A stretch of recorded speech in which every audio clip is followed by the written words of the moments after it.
Renkantis sienų apdailos medžiagas tenka derinti estetiką ir praktiškumą, todėl svarbu gerai išstudijuoti įvairių dangų savybės ir galimybės dekoruojant interjerą. Viena iš alternatyvų – skysti tapetai. Specialistų klausime, kokias jų savybės verta žinoti. Įsirengiant naują ar renovuojant seną būstą, visuomet iškyla klausimas, kokias sienų medžiagas naudoti.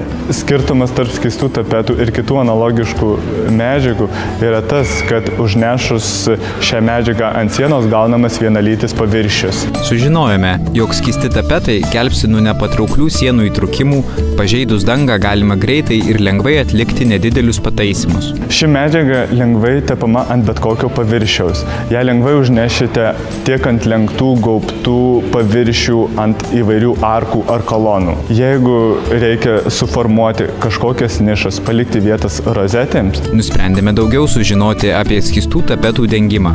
Pasirodo, tam nereikės daug įgūdžių, specialaus sienos paruošimo ar brangių įrankių.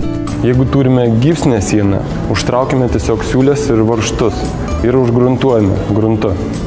Jeigu turime tinkuotą sieną, nuimtų senus tapetus ar dažytą sieną, tiesiog pragruntuojame gruntu ir viskas. Šiuo atveju mes jau turime paruoštą gipsinę sieną. Tapetavimui mums reikės 6 litrų šilto vandens, skystų tapetų ir mentelės. Į 6 litrus vandens mes dedame blizgučius pagal poreikį. Šiek tiek blizgučius pramaišome ir dedame skystus tapetus.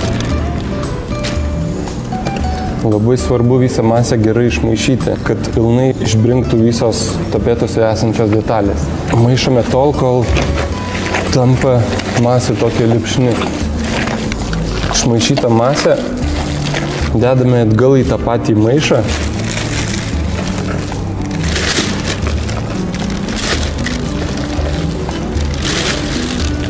Ir paliekame išbrinkti 12 valandų.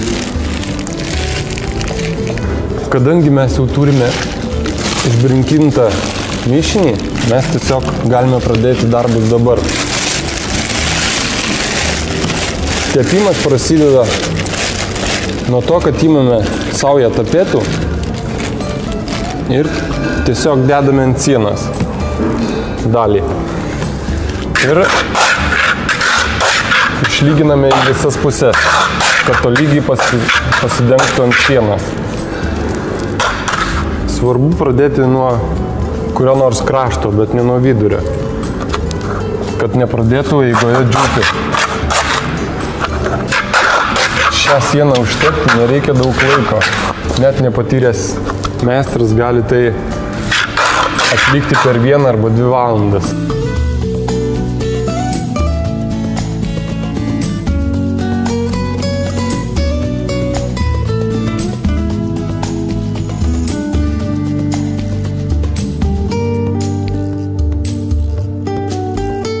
Praėjus 2 valandoms po užtepimo, sieną reikia pralyginti šlapia mentele.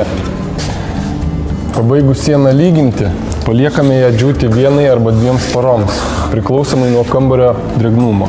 Skystais tapetais padengta siena tinka ir vaikų kambariams, ir alergiškiams žmonėms, kadangi sudėtyje tik ekologiškos medžiagos – šilkas, celiuliozė, kvarco papildai.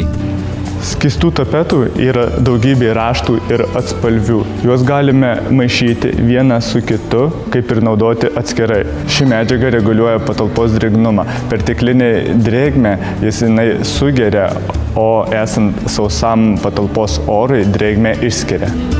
Derinant kelis skirtingus tapetų atspalvius, kambario sieną galima paversti išraiškingų paveikslų. Tačiau tai taip pat ir praktiška medžiaga, padedanti spręsti šilumos, garso izoliacijos ar drėgmės problemas.